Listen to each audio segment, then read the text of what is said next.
How about now? Can folks hear me online now? Yes. Thank you. Apologies, you missed the Pledge of Allegiance. So again, for the folks that didn't hear me online, I just want to make sure I know we've got lots of folks zooming in today because of the weather. So make sure we'll do our best to pay extra attention to all of you for hands going up, etc. Please wave vigorously and shout out so we make sure we catch all of these things come up and don't get past folks. So again, thank you. So I was just saying for folks in the room, be sure you sign in, and Carrie will also be looking online to make sure we capture the board members who are present. So with that, convene the Pledge of Allegiance on the consent calendar. Board action item. We have the two items: today's meeting agenda and the board minutes from the January 21st board meeting. Any comments on the consent calendar? Okay, seeing none and hearing none here in the room, all those in favor of approving the consent calendar as presented signify by saying aye. Aye. Any opposition? Lots of thumbs up. Thank you. Consent calendar approved as presented. I feel like I'm jinxing this, but we literally have no new business items nor old business items to carry over from the previous meeting. As folks remember, last month we had a lot of business that we conducted and got done. This is an anomaly. This is an anomaly, we bring back lots more work for folks to do. Level without objection. Ask for a quote or visit us online.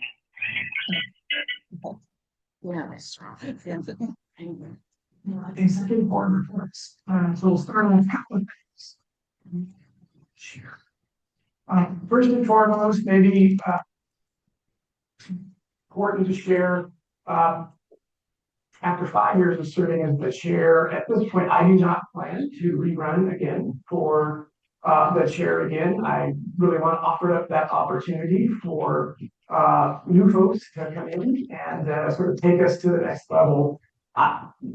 Super proud of the work that has gone on in this organization, both with all of the councils, the e-board, the board, and all of our partners over the last 5 years, really taking the organization to the next level, responding to all of the challenges that we faced post-Caldor fire, and the growth in the number of associate councils, and just the engagement by all of you in new innovative programs, and particularly our flagship programs, all of our assistance programs, but the assessment program and partnering with CAL FIRE and the Qualified Entities program, and just the work that has gone on in building out the staff support and office and where all that has gone. And in the partnership with the county and the Office of Wildfire Preparedness, and sort of being at that place where we've all been able to help shape and be part of building that team with the county. But for me, it's time. I'm ready to move on. I've got other things, both personally and professionally, that I put on hold that I'm ready to move on to. I'm not going to be falling off the face of the earth. Definitely be around and available, but just ready to want to move this, over to other capable hands and have it, come up to the next level. So with that, obviously, we're doing that, sharing this early. Elections don't come up till later in the spring, but it's just an opportunity for folks to consider that and see where folks want to go. Kind of ties in what I mentioned with their office space. I want to share also. We've been working with the museum and Chris and Sue Taylor about our current office. I chatted with Chris last week that we're now on a month-to-month this contract with the museum.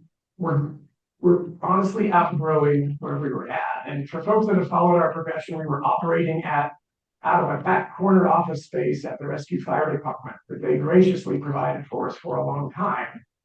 And then the museum came along and offered us this opportunity, which really brought us to the next level of having staff and an office and an opportunity to really start growing the organization and being responsive. kind of getting to the next place, but everybody knows the parking challenge is there, and that's not the fault of the museum. It's just, it's difficult for staff and difficult for all of us as volunteers who do business there, to come in, and we impact the others, we impact the DA office, and they take spots. So it's just a lot going on. There's challenges with, connectivity, and it's an old building. So, we have to, folks that may not be super ambulatory have to go downstairs. So for lots of reasons, we are working, the e-board and others have been looking out at their other opportunities, and we want to build some options to bring back to this group to put before you all to see where you might want to look at and go and see if they are reasonable. So we will continue to work on that process. In the meantime, we continue to work with the museum in our partnership there to facilitate our office space. All of this says we've been coming back to you a lot in the last year, asking for more money, right? Things are costing more. This would be no different. So it wouldn't be fair, it wouldn't be right without doing our due diligence to have the opportunity to sort of what's our fiscal analysis and health and projection going forward, so folks can make decisions based on what do we look like going forward in the next 5 years, and is the money there, and is it sustainable, etc. So I'm going to turn it over to Janet for a brief sort of an overview of what she's working on, and she will also bring back to us future month. Janet.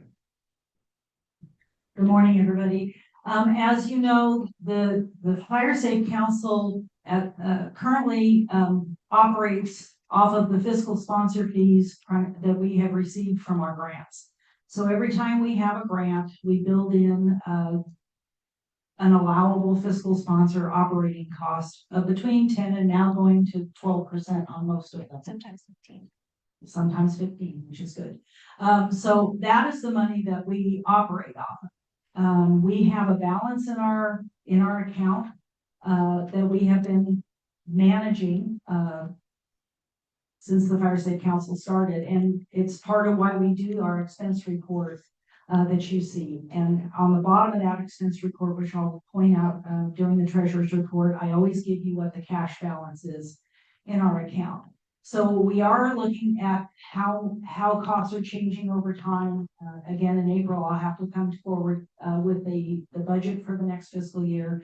But I am doing an analysis of what our cash on hand is and what fiscal sponsor fees with the grants that we currently have awarded to us, what that balance will be. And just as I've started to look at it, and it's not finalized, but we have about 4 years worth of good funding available, assuming we don't ever get another grant. And that's not really a viable thing because we've got Tamara working full time on making sure that's not our lot in life. So when we do look at these expenses that are coming forward, we do balance them against that income that we anticipate, and that 4 years included, assuming that we had an increase of maybe $1,000 or $1,500 in rent. So it was kind of taking that into account. If we looked for a new place and it costs more, do we have money to pay for it? So I'm finalizing those numbers and clarifying the fiscal sponsor fees remaining in each of those grants, and anticipate bringing that forward to you next month so that you can see our fiscal position in that term of a going forward look. Thank you, Janet. And again, not looking for this being the discussion time. We really wanted to give you a heads up as to what we were going to be bringing to you, and obviously we want you to have all of the information to look at so that you can ask questions and make an informed decision, whichever way things go. So look for that for next month for all of it. So with that, we have Dorothy out shoveling snow in Dorothy. Good morning, and I'm just going to pass the baton over to our programs coordinator, Jessica, to be able to give you an awesome, exciting update regarding our software data status. Thanks, Dorothy. Good morning, everybody. I am just going to give a quick, brief update. The data software automations is going really well. We're staying on target for our hit date to have all the programs built out by a certain time. Currently, we are expected to close the application portals on our webpage on February 23rd. We're going to be closing them for 2 weeks so we can adjust to launch our new software on March 9th. If you have any other questions, you can talk to me after the meeting. That's all. Thank you. Thank you, Jessica. Angel Wall, Secretary report. Sure. Good morning, everyone. Today I want to announce a couple of brown bag changes. I had previously announced that in March we would have a candidate forum, and it looks like that is going to be moving to May. And our March will be a presentation by Eldorado Reddy. Today's presentation is from Tanya, our OAPR partner, and I encourage you to stay and listen. It will be very informative. Also, if you missed it in January, Tanya also presented a Firewise presentation, so you can go back and listen to that on the video on our website. For Dorothy, I attended the OAPR Education and Outreach meeting. It was very informative, and we discussed a Facebook advertising promotion. And the El Dorado County Fire Safe Council has an active Facebook. Thank you very much, Carrie. You're doing a great job. So if you aren't our friend or partner or whatever, like us, join us, follow us, whatever the right term is, but visit us. Also for the Fire Safe Councils, if you're doing a green waste event or a meeting or anything, if you can get some basic information to Carrie, she will also post it on Facebook to help advertise your events. Thank you. That was it. Thank you, Angel. Next up, Treasurer report, Janet. Good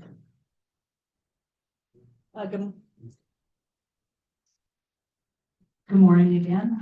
As you will see in your board packet, the treasurer's report is there on the front sheet. The year-to-date expense report, those are the Fire Safe Council operating expenses to keep this organization running. And at the very bottom, it says total Fire Safe Council operations fund balance of $267,682. That's kind of the cash on hand that we have as of the end of January. So that's the balance that you're going to look at to see what we have as of today. And then going forward at the top, you can see in the current year, we've already added $268,000 in fiscal sponsor fees. Of course, we've spent against that through the year with our regular operations, but that's where that fiscal sponsor fee income will be shown as at the top. Nothing out of the ordinary to report on the Fire Safe Council operations page. On the active projects report, those are our grants that we have received. We have a number of grants that expire within the next month that our contractors are diligently working to close out their projects on. I also added our 2 new CAL FIRE grants, which is the chipping program that you'll see under chipping for $948,000. And then under the fuels treatment section, the Placerville, Texas Hill Community Wildfire Project for $948,000. They just randomly happen to be kind of the same number. We have not got signed agreement. We have not received signed agreements from CAL FIRE yet. We have signed the agreement. We're waiting for the CAL FIRE side, and then we can initiate those projects. Also, I think I reported previously, the Title III Rural Schools Act was re-appropriated, I guess, from the federal level. The funding has not been identified or initiated yet. That money goes to El Dorado County to fund the tax revenue loss for federal lands in the county. The county has been gracious in the past and has indicated they continue to intend to provide the Fire Safe Council those funds for our projects, which primarily we're using to fund the Associate Fire Safe Council activities. So we've not received the new amounts yet. We anticipate those will be coming at some point in time. We have a current agreement with the county to get those funds. And when we do, that will be added to the report. Any questions on the treasurer's report? Okay, hearing and seeing none, this is a board action item. Hearing no questions, all those in favor of approving the report as presented by Janet, signify by saying aye. The opposition. Okay, hearing and seeing none, report approved as presented. Couple of other cleanup items. Last month I presented to you the Zebra county modernization project. I have signed the contract for the modernization portion of that. Unfortunately, the bookkeeping portion of that was more than I had recorded in our report, so I have not proceeded with the actual having them take over our bookkeeping. So at this point, we will remain in our status quo with our current bookkeeper. Also, our audit continues on. It's tax season, so we're not communicating quite as frequently as we were, but I'm hoping that that will wrap up here in the next month or so. Any questions about Zebra or taxes? And no, nobody's asked me about getting tax information for the Associate Fire Safe Councils yet, so there's nothing there. One last item is I want to thank everybody for being really prompt. With the exception, I think, of one Fire Safe Council, I received all of the information I needed to get the 1099s out to our contractor, and I know that I came to you with a very short turnaround on that. So please thank your treasurers for their prompt response to that. It was greatly appreciated. All right, thank you, Janet. All right, partners reports. You folks have been busy. Looking, do I see anybody from PLM? Okay, you can see Chief Hope. Chief Hope, Cal Fire.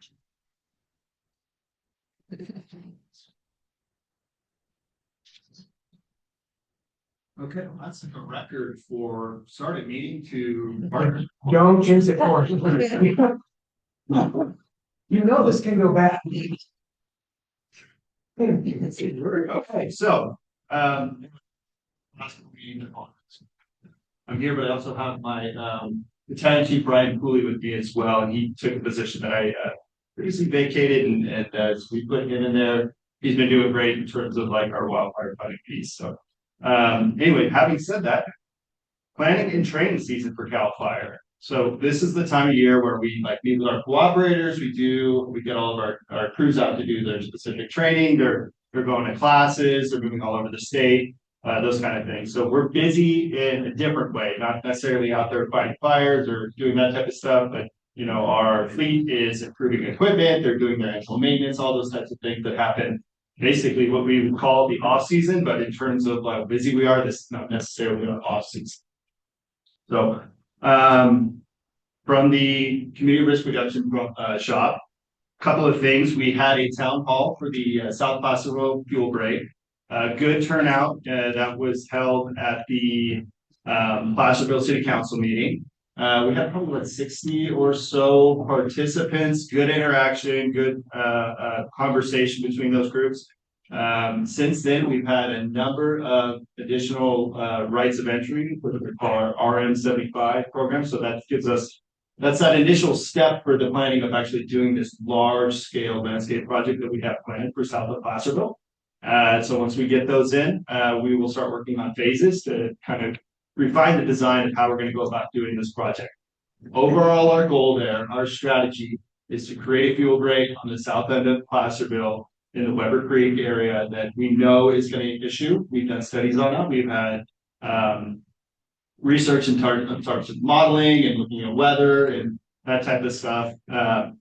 So once we get those RM75s back, once we get those rights of entry back, we're going to move forward on the design. We've been working closely with the RCD on our phase one. They're very close to completing the CEQA reviews for that initial phase. So that's with the EID parcels. So we're looking forward to getting that done. And again, that'll be part of that training. That'll play into the training piece with Cal Fire personnel. The next piece is planning, like I said. We are gonna start going headlong into our fire plan. Last year, we had a major update for the unit's strategic fire plan. This year, we plan on making not as large of an update, but we're gonna make some improvements on there. My goal for that is really to make it easier for groups like a Fire Safe Council to interpret that, understand what the goals are, and then when you guys go to apply for grants or just to understand CAL FIRE strategy in the unit, it's a lot easier for you to digest and understand. So that's our goal for making those improvements this year. You will start to see as we get into the spring months, this is really a heavy defensible space inspection time. So we're going to be hiring on our seasonal staff here in March, and we'll start getting those folks out to do additional inspections. Our fire engines have been given their inspection areas. So they're going to start working out there. They have the same number of inspections that they were given last year. It's going to be 300 inspections per engine. Last year, we ended just under 9,000 inspections. So a big improvement from the years previous. We're hoping to see those numbers, if not better, this year. And let's see here. And other than that, again, we're working on planning, we're working on training, we're doing all those kind of things. So are there any questions? Yes. Sir, for the inspections. Lester, could you please get out a microphone for the people on Zoom to hear you? Thank you. For the inspections. For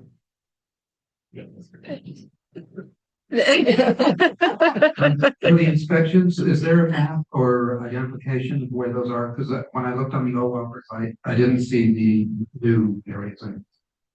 So yeah, we still have to coordinate with the county on where our defensible space inspectors are going to go. And we do that with the OWAPR as well as the local fire agencies as well. But for our engine companies, a lot of them, the areas that we identified last year, there's enough inspection, there's enough parcels left for them to go out and still reach that number. There may be a couple throughout the unit that need to go pivot to some other areas, but for the most part, we're like, hey, you guys got enough to continue in that area. So we want to close those areas out first, and then we'll move on to the other for the engines. But we are meeting at the end of the month with the Defensible Space Working Group to identify the new inspection areas for all of our dedicated inspectors. Yes, sir.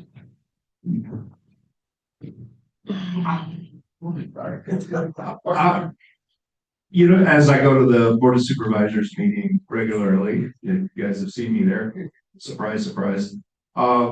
There's been a discussion about as I think you know, the sheriff and him having his own ordinance related to fires that are on both public and private properties, and somehow getting confused, the public's confused over how we do what we do with CAL FIRE, with the OWAPR, and the regulations that we have, hazardous vegetation.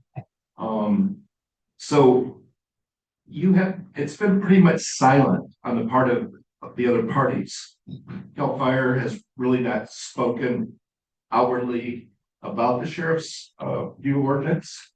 So I'm just, it's not that I'm expecting anything from you now in a response, more of just hopefully getting all of this around, getting our arms around it as a community so that there isn't a conflict or a perceived conflict, and help you understand my perspective.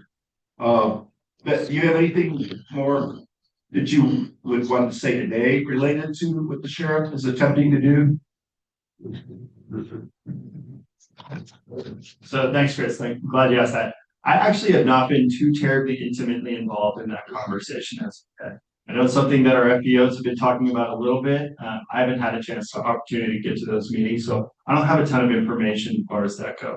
Obviously, CAL FIRE, we're required by statute to identify burn permits. We have times where you can and cannot burn. That's going to be during our declared fire season. That's determined by the unit. So, and in terms of how that's interacting with the sheriff and their new ordinance, I just don't have the background on that right now. But I can look into it, and I'd be happy to get back on that. Fair enough.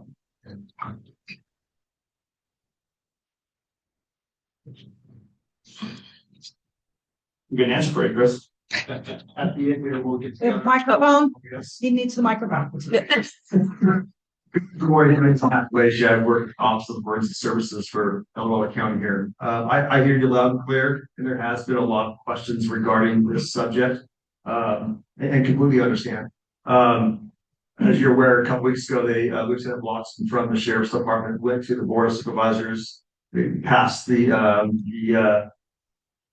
new ordinance. The first reading there. The first reading, they came back the next day, read it again. What we'll do, sir, is I'll get your information at the end here. I will get you directly in line with Lieutenant Lawson, who was pushing this whole thing through, and we'll get you all linked up for sure.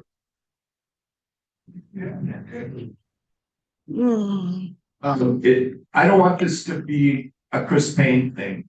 I'd rather it be a fire safety thing so that everybody would hear the same thing that I might hear.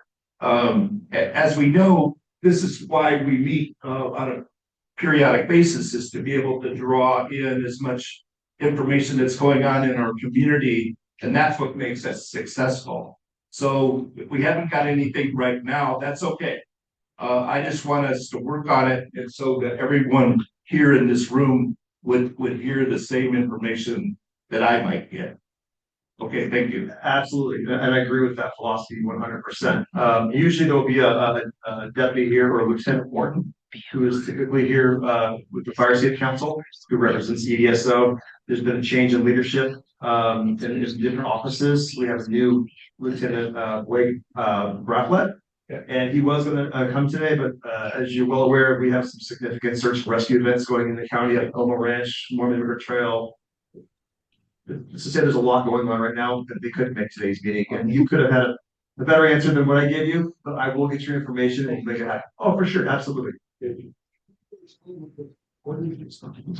we just do this? Can we, so we have good information, let's put a pin in it, and we'll work with OES and fire, CAL FIRE and OWOPR, and probably have that come back as a more formal discussion for all of you. Thanks, Ken. And again, Chris, thanks for putting that on our radar. This is why we meet, right? So we can talk about these types of things. So thank you. Hi, I'm new to all of this, so I'm just learning, and there's a lot to learn. My first question for you is, how does a neighborhood get on the list for an inspection? So we go through a process when we're determining where we're going to do defensible space inspections. There's a number of things we look at. We happen to have a product that will help us determine where an area that has the highest risk and where their highest values are. So we're looking at like the vegetation, we're looking at historical data in terms of weather and ignitions, those types of things. In each structure, we'll get a value, what we're calling a structure exposure score. Now, this is a relatively new product that we're going to be actually piloting this year. In the past, we've done something kind of similar, but more of a analog type of version of it. We'd look at one way in, one way out communities. We'd look at fire hazard severity zones. We would look at where the structures are, where the risk is, where those values are. And then we, as fire expert, would make those determinations like, hey, we need to be here because this is where the biggest problem potentially is. We also look at other things like, when's the last time these areas have been inspected? Some of these areas have never been inspected. So those are the ones we want to focus on. We have a goal in the county and we have a goal statewide to inspect every parcel within the county and also statewide over the next several years. We'd like to get it done once every 3 years. I don't think with the current staff that we have that ability to do so, but we're eating an elephant here. So it's one bite at a time. So basically the answer to your question is, we do an analysis based on where we think the biggest risk is, where the biggest hazard is. And those are the areas that we try to focus on. And is there any way a neighborhood could like send you an address, you could look at it? Or you're just We will, looking at it on right? So, yeah, there's potential for that. And as we become more sophisticated here and we get more staff, we start to make more investment in the space, we're going to have greater capacity to go ahead and reach out. Okay. But having said that, there is the Qualified MTV's Assessor Program sponsored by the Fire Safety Council. So where if you want to have your house inspected, My neighborhood. your neighborhood, Yeah. so you would talk with your council or Carol, Carrie. She can hook you up with one of our assessors. We have over 200 assessors that have been trained. Yeah. So there's capacity there, and I know that neighboring fire state councils will help out others as well. Okay. So that's a little bit different than an inspection, but it's really they're looking at the same stuff. Okay, thank you. Right. Thank you, Jeff. All right, next up, Office of Wildfire Preparedness and Resilience.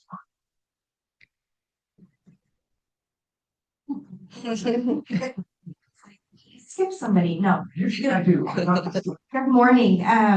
Okay, so I don't have a ton to report, except for that we did 2 weeks ago, brought to our Board of Supervisors our OWOPR 2025 annual report and also our 2026 work plan, and then as well as the CWPP adoption. And so unanimously, the board approved all of those products and all the work that we've been doing with our partners and significantly the CWPP. So it was a really good day. It was very positive.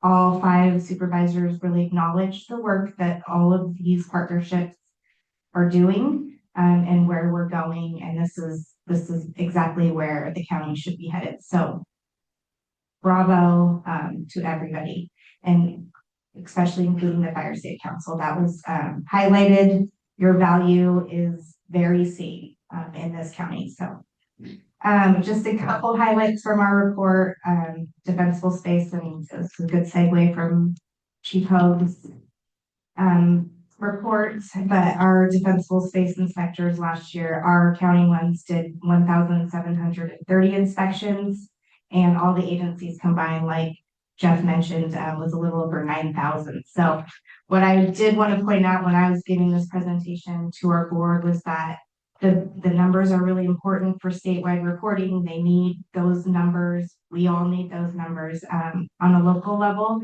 it's really significant because our inspectors are going in, and when they go into a community that we've identified, the compliance rate is around 50%. And by the time our inspectors leave that community, the compliance rate is around 90 to 95%.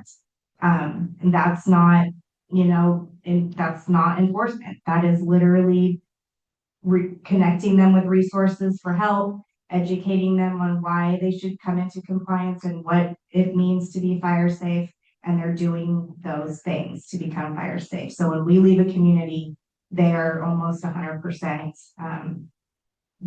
defensible space compliance. So it is very significant. It's a very, it's something to be proud of for these defensible space inspections. So Lori, you were asking questions, and so I just wanted to, Jeff explained it, but I did want to just elaborate a little bit. So our defensible space working group that he mentioned is CAL FIRE, and then our county inspectors, and then the local districts that inspect also. And we get together about this time of year, and it's a tedious process, but we put up on a map, where inspections have been taking place. We have identified communities that are one way in, one way out communities, the very high and high fire severity zones. We're looking at all these different communities. We look at if there's other projects happening around communities, how we can strengthen those projects already in existence or planned projects. And that's how we pick where we're going to send inspectors. And then CAL FIRE picks their neighborhoods, we pick our neighborhoods, but we're all doing it together, and then we go. And so I know where you live, and I mean, not like in a creepy way, but it's obvious, you're in a very high fire severity zone, and one way in, one way out. So you will be, looked at, your community will be looked at, or surrounding communities. And if it's not directly in your community, that's okay too, because if we're around you, we're making your surroundings safer. And then that can, and just because you're not in the actual community doesn't mean you can't be doing the things. And then,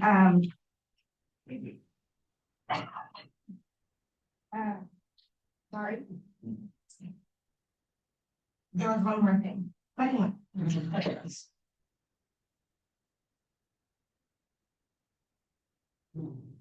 I don't want to belabor the defensible space, but it's pretty important and it's a really good process. Oh my goodness. So public outreach is a big goal of ours this year. Excuse me. And one of those, the Public Outreach Committee is meeting to develop a speakers bureau for the fire safe councils to have, or any other group that will have a list of who you want to come speak on different topics. So that'll make it really easy for your meetings. I think that's the main ones, and Tamara will get into the CWP implementation and the project coordination working group. But thank you. Any questions, by the way? Okay. Awesome. I know. Always. I'm sure it'll be well forward. Thank you, Tanya. All right, I'm looking. Do I see anyone from the Fire Chiefs Association in the room or online? I know that Chief Cordero is working on his own succession planning this week, so I'm sure he's busy. Circle back, see someone, and then also I know there's been some changes in Fire Prevention Officers Association. I don't see one here representing the FPOs. I just see Brian Reiner from Colorado National Forest. Brian, anything to share with us? Maybe Brian. Brian was up all night, so on the Norman Immigrant Trail, dealing with a number of search and rescue. So we will circle back to the forest. I did see Courtney from the RCD. Hello, Courtney.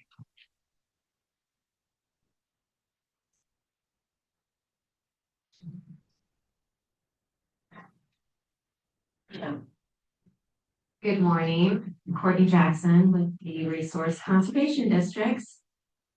I wanted to give you a brief update.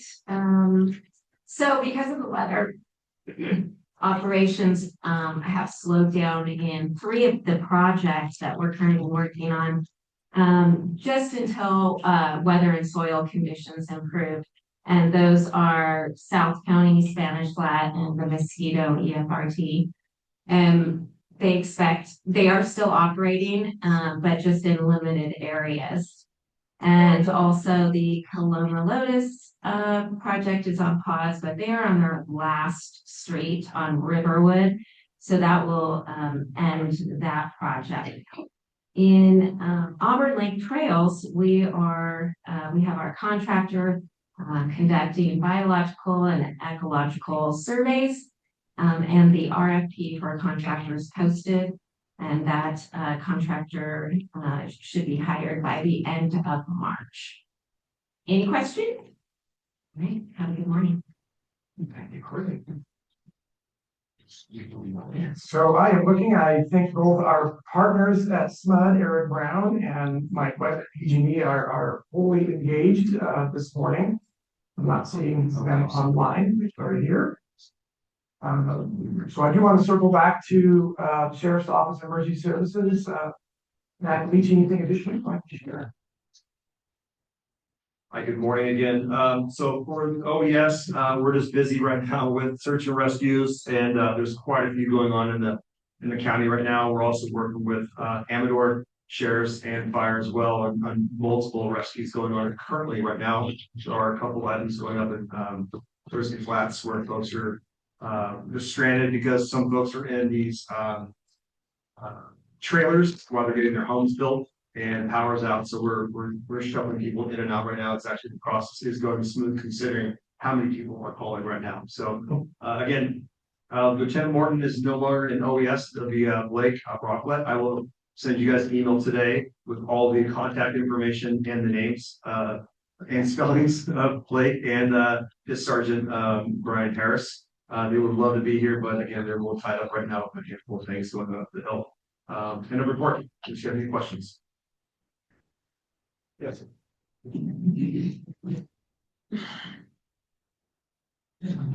Ken, this is mostly for the organization here. We show EDSO, but we don't show OES. I think we ought to split that up. That way we'll get somebody from OES, a name that will go on our agenda. And we can focus on that. Because I think there's some dissimilarity. Like the subject that I'm talking about is really a sheriff's office subject. And so if that's all possible to have it split, then I think that would benefit us all. Thank you. Any other questions? Thank you. Thanks, man. Last on our list, Zarella from Bureau of Reclamation. I was just here through, but. Hi, good morning, everyone. This is John Hutchings with the Bureau of Reclamation filling in for Zarella. Hopefully y'all can hear me okay. I'm taking the call from the car right now on the road. Okay, perfect. So I think I might be a familiar name and unfamiliar name to some of you there. I used to attend these meetings regularly a number of years back, but I work out of our regional office now as a regional wildland fire coordinator for reclamation and support and work with Zarella on projects in El Dorado County on our Auburn and Folsom project lands. That being said, I had a chance to meet with Chief Hogue and Chief Lovelace out in El Dorado Hills and Auburn earlier this month to look at some project work and also explore some potential training ground to support training needs for the unit and work that they're doing. But had a very, very successful meeting with CAL FIRE, and we're looking to build our partnership to support reclamation's continued fuels reduction projects in the county. Right now, we currently have 4 projects authorized for implementation in the county. One being the Lake Hills Folsom Lake Shaded Fuel Break project around El Dorado Hills at Folsom Reservoir. We have a 171-acre shaded fuel break project in the Cool Pilot Hill area, a 226-acre shaded fuel break project in Auburn Lake Trails that's been mostly completed, and another prospective project that is authorized for implementation but has not begun in the Georgetown and Greenwood area. So we were working with CAL FIRE on looking at ways to get support to implement those projects. Like I said, we've nearly finished the initial construction completion of the Auburn Lake Trails shaded fuel break project. Been working with the Growlersburg camp on getting a little bit of remaining work done on that project, including some potential pile burning we're looking to do this spring before we get out of the burn window. And we're looking to move a crew of California Conservation Corps group to the Lake Hills Folsom Lake Shaded Fuel Break project later this year. Our plan in reclamation is we are trying to get a new contract awarded to hire a private vendor to support construction of the Georgetown and Greenwood Shaded Fuel Break project. We're right now struggling with funding issues at the federal level, so we're trying to find ways to support that contract and get that work done. But we definitely rely heavily on our partnerships and agreements to help facilitate work on VOR ground, which I was thankful that Chief Hogue connected me with Tanya Harlow for the El Dorado County project coordination meetings. So I attended that yesterday. Reclamation will be a regular attendee for those meetings going forward and look at ways to cross collaborate project work. And then last on that note, reclamation we have an existing MOU in place with a number of fire districts, resource conservation districts in Placer, El Dorado, and Sacramento counties, with respective partners that share a common border, either response common border as a fire district or within the resource conservation district boundaries of reclamation's lands at Auburn and Folsom. The MOU is basically a blanket land use authorization with the signatories that allows entry onto federal property to support fuels reduction work on Bureau of Reclamation land. So, whether if any of these agencies have grant funding available or community members within their purview that want to do defensible space work on Bureau property. The MOU allows for right of entry onto federal property to do that work. I've sent a notice out to our current signatories that we are looking to amend the MOU to add language that would allow us to include additional signatories that were not a party at the time this was originally signed. So I sent that out to our partners, I think 2 weeks ago, to get some comments on some of our proposed language revisions. And so far I've received positive feedback from folks. I'm asking for support from the council. We did have Georgetown Fire as a signatory on our first go round, and I got an out of office response from the fire chief there. It looks like there's going to be an interim fire chief for Georgetown. I'm not really tied into what the changes are there, but if anyone has a contact at Georgetown Fire, they could send me. I would appreciate that.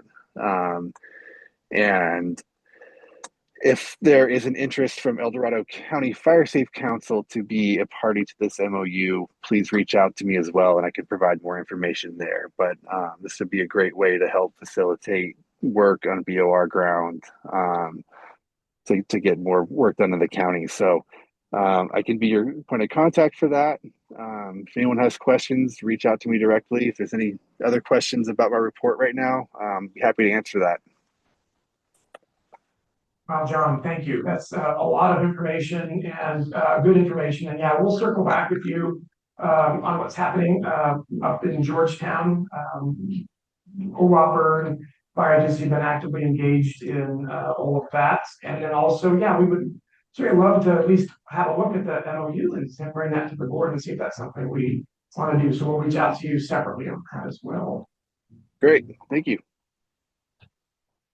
Awesome. And so with that, it puts us into program reports, and John mentioned it, and it's the project coordination working group, which is really where the coordination of the CWPP implementation, along with many other agency and organization initiatives, is happening. And Tamara is our official and 120% engaged representative with the project coordination working group. So I know has a lot to talk about today in addition to grants and funding. So with that, I will turn it over to Tamara.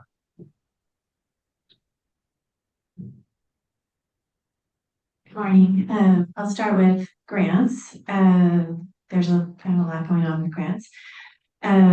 Just PG&E, we have, if you recall, we have a $100,000 grant from PG&E to fund our Defensible Space Assistance Program and the assessor stipends. And we have a check-in, I have a check-in meeting tomorrow with the program manager at PG&E, and she is looking for volunteer opportunities for PG&E employees. So I kind of wanted to put it out there to the group. If you have any potential volunteer opportunities for PG&E employees, if you could let me know before tomorrow.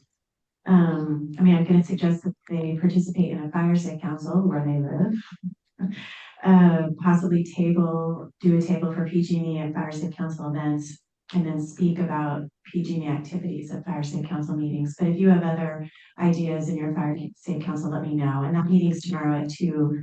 So sorry for the late notice, but I just got the notice. So, and you can email me or talk to me after this meeting. The California Fire Safe Council grant that we have, $100,000 for education and outreach. Just a reminder that, well, first of all, I want to confirm that we did receive a 3-month extension on that grant, which I sent out to everybody by email, but just reminding you about that. The grant is extended to November 30th. So if your Fire Safe Council is participating in this grant, you do need to spend your funds no later than November 30th, or you won't be able to spend them. And if you need to revise your budget, reminder, please send me a revised budget for that amount. And if you need to know what your budget was, reach out to me and I can email you with what your budget was. We have a bunch of CAL FIRE grants ending in March that we're on, for the most part, on track to finish up. There's most of them are ending March 15th and one's ending March 30th. So that'll be quite the closeout coming up for that. Yeah, it's going to be really fun all at once, which is why we try to not do everything all at once.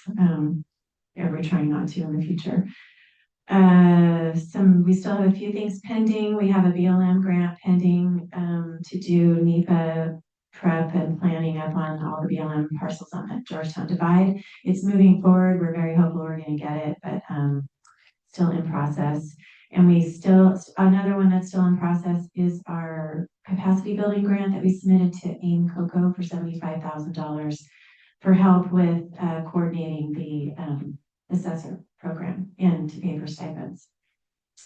Since the last meeting, several grants were submitted by individual fire safe councils. This was for the PG&E up to $100,000 for fuel reduction work near PG&E power lines. So Texas Hills submitted a $100,000 grant for a roadside project along power lines with their fire safe council.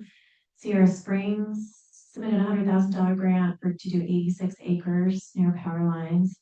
Georgetown Divide Fire Safe Council submitted $100,000 to do some clearing between two one-way in, one-way out properties near power lines. Cool Pilot Hill submitted $20,400 for 3.4 acres under power lines, and Auburn Lake Trail submitted two separate grant proposals, one for $57,500 for 17.5 acres and another for $99,650 for 21.2 acres. And if anybody else submitted a grant proposal and you didn't see me or let me know, please let me know for my records. Even if you're not using, well, if you're using El Dorado County Fire Safe Council as your fiscal sponsor, you absolutely should have let me know before you submitted it. But if you are using like an HOA or something else, that's fine, but just let me know that you submitted it so we have it, so kind of can keep track of what's going on. And then upcoming, CAL FIRE has put out for public comment their forest health grants. I think it's a public comment period through February 24th. I sent it to Carrie to send out to everybody if you want to look at the guidelines and comment before the comment period ends. Right now, what they're saying is they're doing a two-step process for the forest health grants. It'll be concept papers due at the end of March and then full proposals due in early June. Now, the forest health grants are different from the fire prevention grants, which we applied for last year. Forest health is as it implies, it's focused on the health of the forest rather than on structure protection. It's also focused on more landscape level projects. So I think minimum acreage is 800 acres, up to, however many you could do with the grant money. And the grants are 1 million up to 8 million. And they give priority to projects that are already CEQA NEPA ready and that have a substantial number of ROEs in place. So this really, it's going to be, I think the projects that will be competitive are projects that have already kind of have their ducks in a row in terms of planning and NEPA and neighborhood and community engagement, and that also fit into the priority of supporting forest health. So if you feel like you have a project in your area that might fit, please reach out to me and let's discuss. And that sort of leads into kind of my next, well, first of all, does anybody have any questions about the grants? Let me just stop and ask that. Yeah, go ahead, Lester.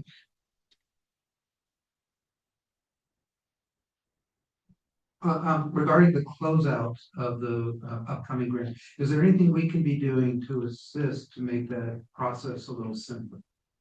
Yeah, it's a good question. I need to go through, because we have two different types of grants. We have a forest health grant and a fire prevention grant. So I need to go through them and just get prepared. But yes, I will be reaching out for help with those. And obviously RCD will be helping too. But yeah, thank you for that. Appreciate that. Any other questions about the grants? Okay. So talking about this Forest Health Grant, it's why we really need to be doing these project area, planning area kind of project planning efforts that I brought up at the last meeting, because we want to be prepared with projects that we have thoroughly vetted, thoroughly planned, and done the CEQA, so that when these grant opportunities come up, we're ready and we're not scrambling at the last minute. So to that, towards that, we have scheduled the first planning meeting for North County on April 7th. It'll be in the evening. I've reached out to all the fire safe councils involved in the north that are in the north planning area to make sure everybody can attend. And that'll be kind of our pilot. And that'll be our pilot for figuring out how this is going to go. So the idea is to schedule planning meetings, the planning area meetings, every 3 to 4 weeks following the first meeting. So I'll be reaching out to the fire safe councils and each of the other planning meetings to get your availability and get those planning meetings scheduled. And at this point, we're looking at probably evening meetings. I've kind of done an informal poll just to see what will work to make sure that most people can attend. I know that everybody doesn't love evening meetings, but for people who work and don't have a flexible schedule, it makes it possible. So, so just heads up, they'll be in the evening, and we will do our best to plan a date that the fire safe councils, all the fire safe councils in each planning area can have somebody knowledgeable who can attend the meeting, if not more than one. Oh yeah, go ahead, Kit. I have a question. Yes, go ahead. Tamara, for me. So this, Yes, sorry. yeah. So I was trying to find maps of the 4 planning areas. I looked on the OWAP. I think I looked on the OWAPR site. Is there a place that I can find maps for the 4 planning regions on the West Slope?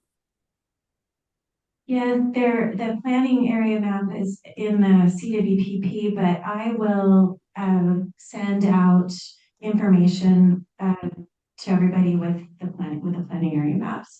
And so you're in the north. Yes. So in the next week, I'm putting together kind of all the information, because we're going to need some information from all the fire safe councils in the north planning area before the meeting. So I will send out kind of background contextual information to you, and it'll include that map. Great, thank you. If in the meantime, if you want to find it, it is in the CWPP. I just don't know what page it's on. Which, you can go through the 385 pages. I'm sorry about that. It is in there somewhere. Any other questions? The planning areas, hi, it's Tanya. The planning areas are on the online mapping tool, the OWAPR site. But like Tamara said, she'll be sending out the individual planning area maps. Great, thank you. And then, I guess we had our project coordination working group meeting yesterday. It's a monthly meeting, and talked about this planning area process with that group who's fully invested, and all of the agencies are committed to being at the project. I need to come up with a better name. Planning area project planning meetings to to inform the process. So I really would encourage when those meetings are scheduled that you make an effort to be there, because all of the agencies will be there to really talk about kind of lay the context and kind of the bigger picture for each of the planning areas. So when we're looking at our own projects, we can see it within kind of the context of projects that are already planned, that already happened, the areas that the agencies believe are the highest risk and priority. I just think these will be very informative meetings for everybody. Thank you, Tamara. Always a lot happening. She is the key to our financial success. She is. She gets the money, Janet spends. Although I have to say, all those PG&E grants, I did not do them. That, you know, the fire safe councils put them together. So yeah, it's great. A lot of work there. It's a team. Okay, throw them in the bus. Nice. Anything about update from the Forest Service? Share with everybody your business. Thank you. We'll catch up to you next month. All right, moving on. Assistance programs. Jessica. Hello, everybody. Again, I'm going to read you the numbers, the year-to-date numbers for our 3 assistance programs. So far for the new year, 2026, these are all the jobs that were completed in the month of January. We have serviced 39 chipping jobs, cleared 59 acres, chipped 9,147 cubic yards, and we've spent $17,389.35.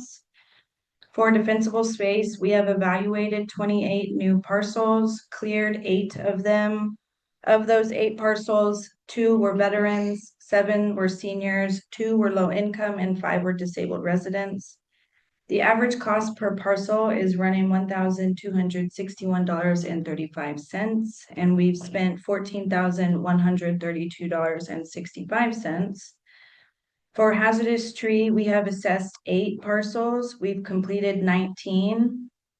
Of those 8 parcels, 19 trees were identified. We cut 68 trees. The average cost per tree is running $534.60.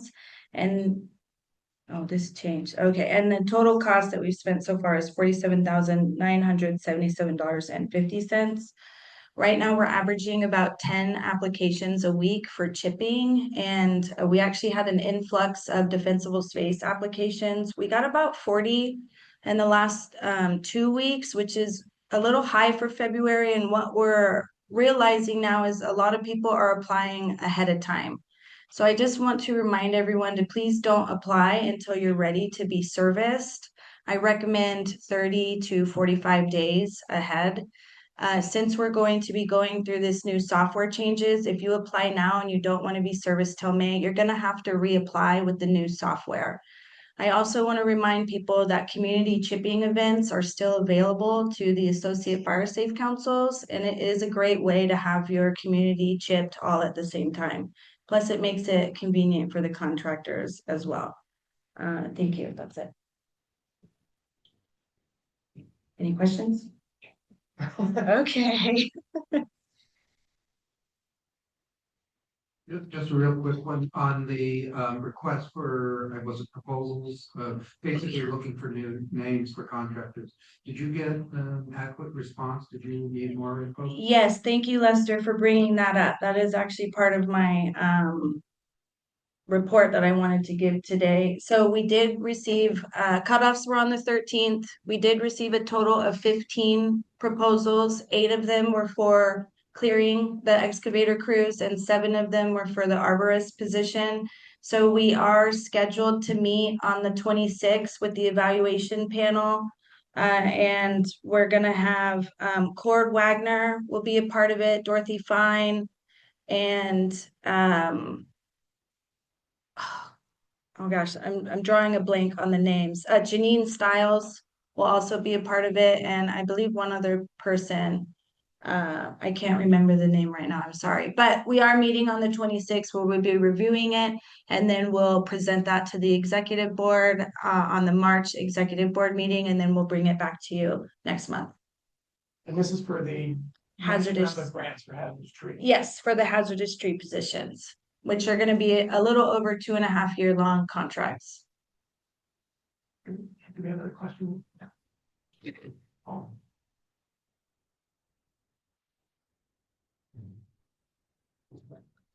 Yes, okay, thanks. So thank you for the numbers, Jessica. I did have a question. I was just looking at the website online and understanding earlier that this program applications will be down for a couple weeks. I think it'd be a good idea to start messaging or changing the website so that we can notify people that it'll be down for service purposes or whatnot, so that we don't turn people off and that they're aware so that they won't become frustrated. Just a communication point. Yeah, we will be doing that, Paul, but thank you for bringing that up. Oh, Yeah. I'm sorry. It's okay. Yeah, we will be putting announcement on the webpage, and we can send out an email blast to the Associate Fire Safe Councils if that would be helpful. Thanks, Paul. Anybody else? Okay, thank you. All right, next up, training committee, Elizabeth.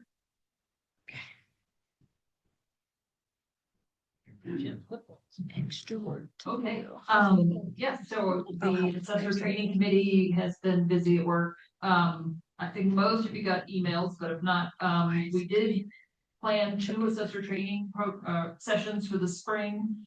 On March 23rd, we have a refresher class. Those people that already took the assessor training and want to get, we throw a lot of information at you. Hopefully you've been out there doing some, have additional questions. So that will be a 1-day training here at the hall. So far we have about 20 people signed up. So get on the list. We're probably going to cap it at around 36, just so we're not totally crowded. So we have a lot of people for that. And then for new assessors, people that have not taken the assessor training class and would like to get in on that, if you have new people joining your fire safe councils or want to expand your cadre of assessors, please encourage them to contact me. So that the new trainer sessions will be April 13th and 14th. It's a 2-day class, 8 to 5 every day. It is a major commitment.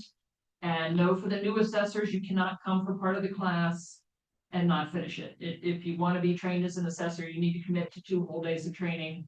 And it's a tough slog. We throw a lot of information at you in those 2 days. So be prepared. We feed you, we give you lots of caffeine, everything you need, but you have to have buttons of steel and a lot of not for the faint of heart.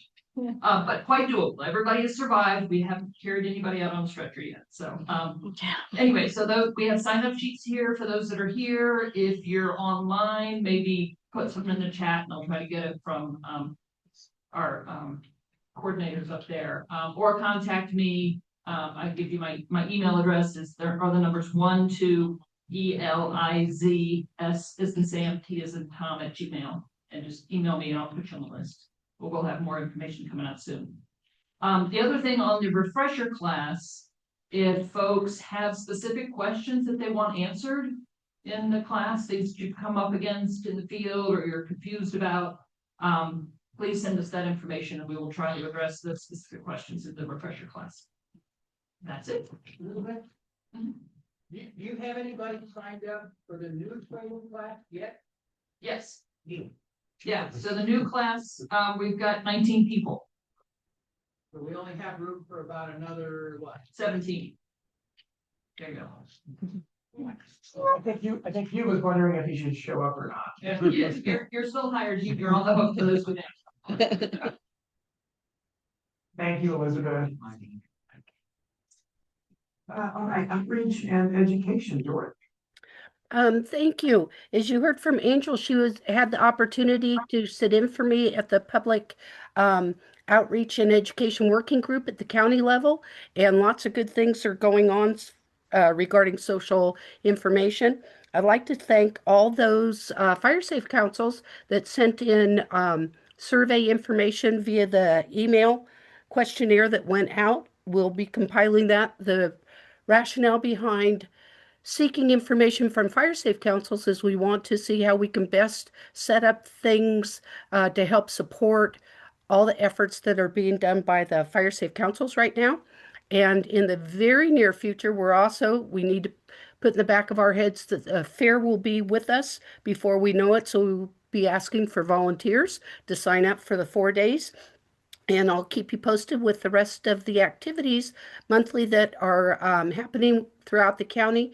Again, as Angel said, if you have any events that you would like pushed out via the county level, from our Facebook. Now that we've got Carrie up and running with it and putting out great information, please just send them into her directly and letting her know what you want done with the information via posting it out on Facebook, etc. End of report, not unless there's any questions. We have a question, David? Dorothy, this is for both you and Tanya. I think we're out of wildfire handbooks at the County Fire Safe Council. And Tanya, will we have enough printed in time for the fair? We will have new workbooks printed before the fair. Yeah. Thank you. There, in fact, Jenna is starting the development of the new workbooks now. Thank you. Other questions? Okay, thank you, Dorothy. Okay. All right, community council reports. Around the group and online for sharing what is happening around the Fire Safe Council community. Lester. But we want to bring up that we hopefully, and I'm going to find out from the RCD, we have a demonstration event, heavy equipment, demonstrating how some of the shaded fuel break work is being done, open to general public.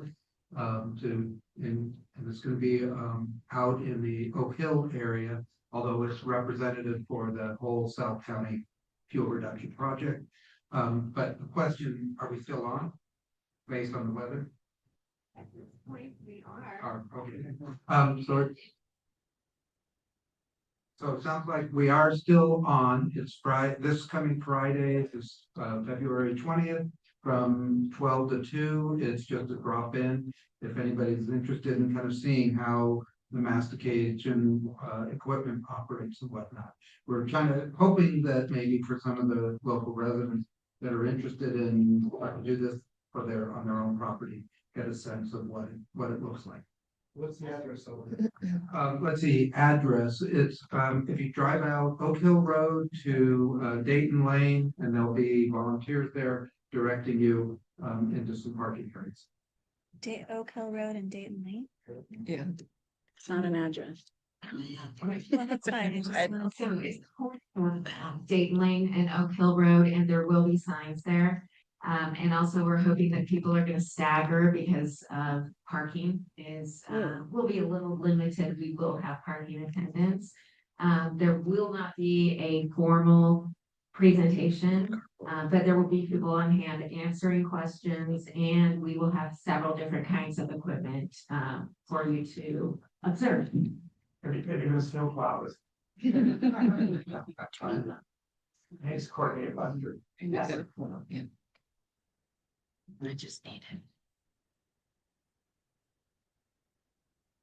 Good morning, Mike McGinnis, Cool Hill Fire Safety Council. Being here again, a little nascent beginning. We have Amy Firewise community to announce in the Twin Creeks area that's effectively below Gallagher and in front of the what we call the Rhino Estate Park. Formed and in good standing, and it's beginning, and we've even got a tickler from a adjacent neighborhood who'd also like to become a Firewise community. That's 20 to 30 houses, and we'll grow this.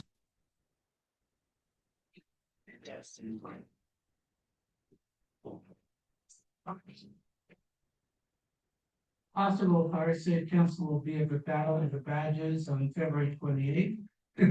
So hopefully we'll enjoy some chili. Thanks, dude. Others? Paul? So on March 12th, from 5:30 to 8 p.m.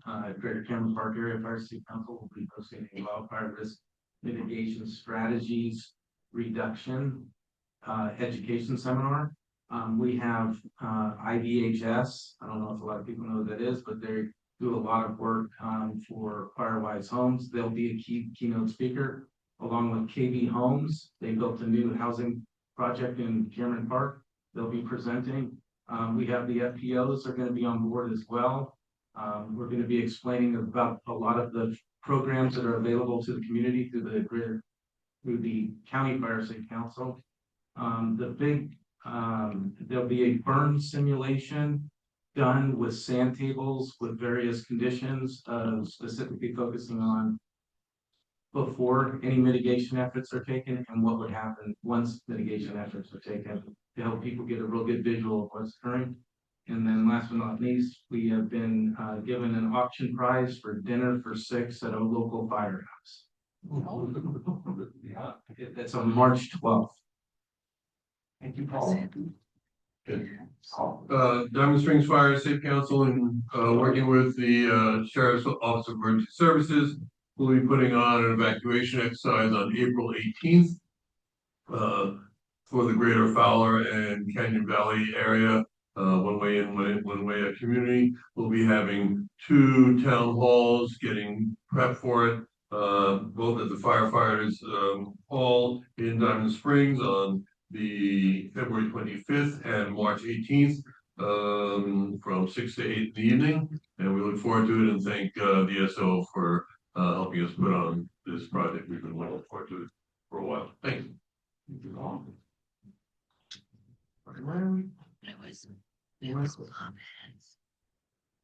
Last chance. Any comments? Public comments? Yes. For those of you that don't know, the El Dorado Western Railway or Railroad, and then the El Dorado Western Railway Foundation. The foundation is a 501c3 nonprofit. Essentially, they operate what we call the Sacramento-Placerville Transportation Corridor, which is the old railroad track all the way through to Missouri Flat. The JPA meets on a quarterly basis, but the importance is that this is 100 feet wide and becomes a nice buffer for about 28 miles from the county line at Sacramento all the way up to Missouri Flat. And there's been work most recently done using the railroad chipper, which is a rail chipper, so they can go on the track. And so there's a lot of improvement that's occurring, some of which you may have noticed in terms of just traveling around and seeing this work being done. So I just want to shout out to those involved that are volunteers for the railroad, working in conjunction with, I believe it was Gowlersburg, but then I saw the tribal group there at Missouri Flat, right along the where the pedestrian overcrossing is. So they're engaged also, I assume. But this is how it all works. This is what brings the community together for our success. Thank you. Thank you, Chris. Thanks, Chris. Any other comments? I'd like to publicly thank both Ken and Janet for their service. They're gonna fill like big holes, and I feel like crying a little bit. Thank you. All right, well, I'm afraid to even say it together late, but we are at 10:52. So I realized when we're down to go to the order when I'm updating the agenda, I messed up the brown bag verbiage. I left out the part if we get done early, it'll be a half an hour after, but I want to turn it over to Angel and Tanya to confirm when you'd like to start, now that we're way ahead of schedule and probably nobody wants to sit around. 30 minutes. Okay, so we'll get reorganized and within 30 minutes, so it'll be roughly 38, so 11:30. I'm just confirming it'll be. Yep. Great. Next meeting is March 18th. Also, before we end, I really want to just recognize all of you, Tanya's leadership in getting the CWPP through the board of, to the finish line with the Board of Supervisors, and all of you for doing the